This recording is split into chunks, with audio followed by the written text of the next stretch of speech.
Hello, welcome back to another video.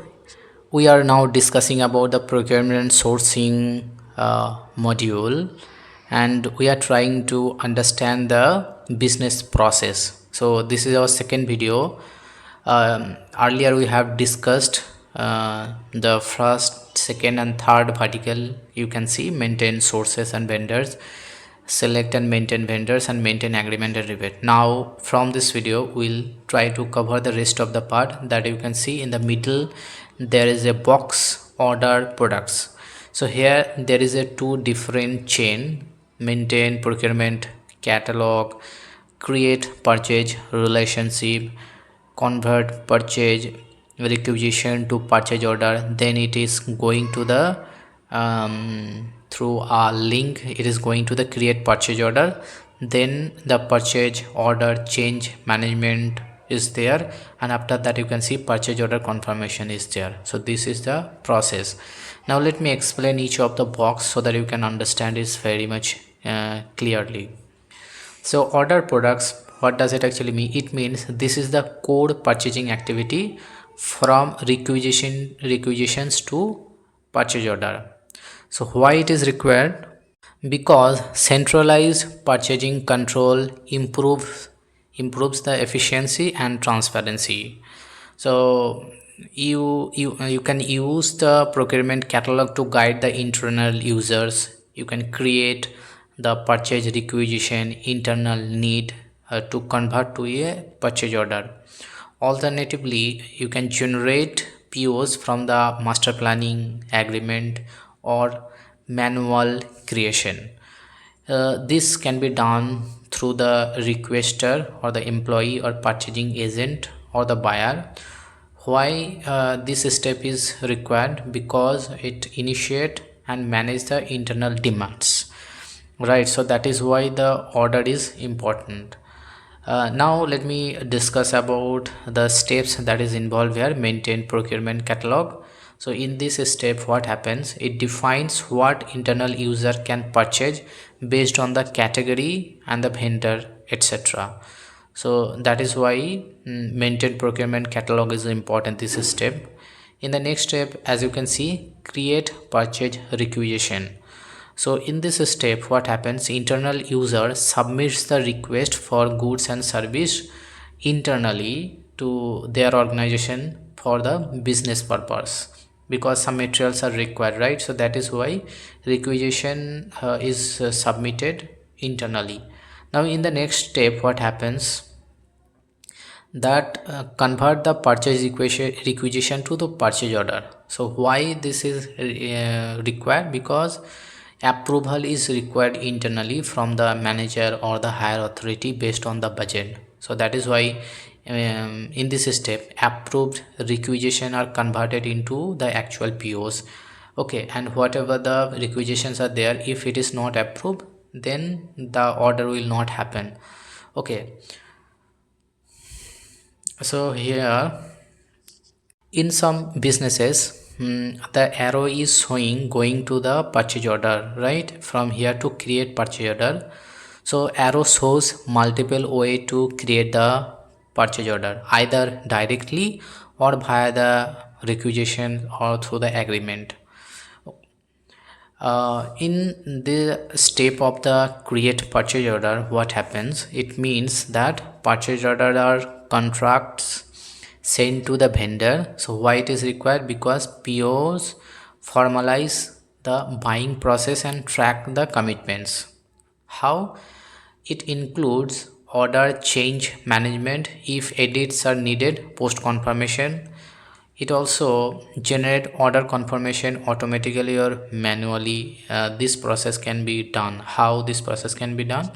You can refer to other videos where I'll discuss about the confirmation, where it can be automatically or done or manually can be done. So normally there should be a person who will be confirming the purchase order. Also there can be a way to leverage the Copilot AI to review and manage the PO changes based on the impact. So here the procurement manager and the uh, procurement manager will do this kind of responsibility. So what is the goal for creating the purchase order? The main goal is to generate the formal purchase order document for the vendor, so that and they can send the material to the business. Now we'll go to the next box, that is the purchase order manage change management. What does that actually mean? It means that it controls and track the changes made to POs after they are created, that is a pricing or the quantity. So after the purchase order, this change management should be activated, or there should be some process by which we can change the pricing, or we can change the quantity, how much it is required. On the next box you can see purchase order confirmation. So in this step what happens, vendor confirm the receipt and acceptance of the PO either via the system or the vendor portal. Okay, so still if you have any confusion regarding these steps, that means order product step, you can write a comment. Okay, now we'll move to the next vertical, that is the register products. So what happens in this register product step? It tracks the physical receipt of goods and services. Why this register product is required? Because it ensures the accountability and helps to validate the vendor performance. Also, how it is done? It uses the product receipt journal to log incoming goods. It also sets the delivery dates and confirm what was received. Also, this action triggers the AP workflow for the payment as well. AP means account payable workflow for the payments. So here the role is involved for the warehouse receiver. So whoever will receive the products or goods in the warehouse, that person will be responsible, or there can be inventory clerk, so they will receive the goods. Okay, so the main goal of the register product is log and verify the physical receipt of the goods and services, that it is correct or not, is every product is or raw material is perfect. So that need to be checked by the warehouse receiver or the inventory clerk. Now as you can see from the diagram, these steps also involve several steps.